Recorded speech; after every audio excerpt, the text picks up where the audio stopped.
و چه خیلی گفته گذاشتیم که این شام و تبریک داماد عروس نازنین و در خدمت ما و شما بنده های خدا گروه سازی و زدار نگین در اینجا حضور دارم که راهبری این گروه را بلبل صنعت تاجی خیرالدین بازار به عهده دارند و اینک عزیزان با اجازه شما به صحنه خیرالدین جان میخوانیم و گفتنی هستم که ای ساربان آهیستران یارب نگه دارد مرا، ای ساربان آهیستران یارب نگه دارد مرا، در این بیابان علم ما را نگه دارد خدا. این نیمه شب در زیر پای خاری مرغلان میخلد، ای آسمان انگو بلند کی میکشاید در روی ما. ای خیرالدین جان راه خدا، راه خطای من مجوی، زان که در این عالم کسی هرگز نباشد بیگناه.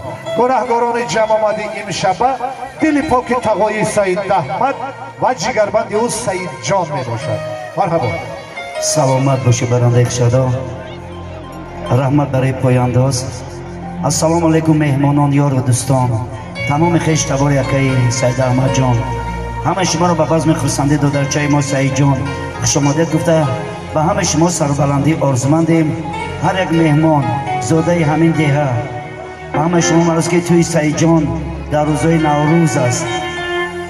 خدا ما و شما رو بر نوروز دیگر بیرسانند. داماد و عروس با هم دیگر پیر شویم، در عالم عشق خود جهانگیر شویم. 100 ساله شوید و بعد از آن پیر شوید. هر سال در این خانه دسته توی شود، مانند خواهر جان و سعید جان چگونه خوش روی شود. 100 ساله شود و بعد از آن پیر شود.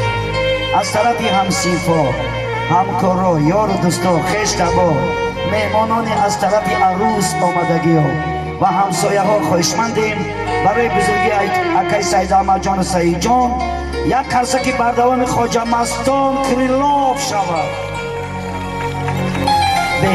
بهترین قرصه ها با تشبس دادرچه ما که ما چندین سال با اکای محمد جان اکا دادر قیمتی هستیم. سببگار توی اکای سعید جان، سید احمد جان، اکای محمد جان و یوسف جان دادر ما بودن. با این توی حضور شدیم. از نام یوسف جان، از نام اکای محمد جان و سعید جان عمر دراز سربلندی آرزومندیم. مبارک شب خرسندی ها. زنده باش اکای محمد جان. در این جامعه نگریم مادر جانا، اپا جانا، خواهر جانا آمدیم برای بزرگی مادر جانا. سرود اول در وصف مادر، بعد برقص بازی. مرحمت داماد از بجای خود نشینین. سرودای ما بهر شما.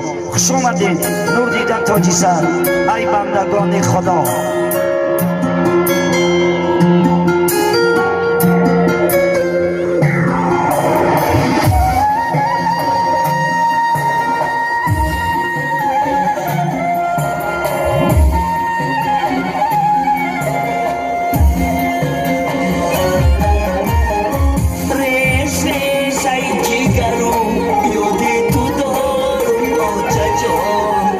Badam, oh, ibadat, as the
تشکری کلام برای سرودی مادر. بیا برای بزرگی پدر مادر که ستون خاندان ما و شما پدر مادر است. یک هرسه که خود را دریغ نمی‌داره.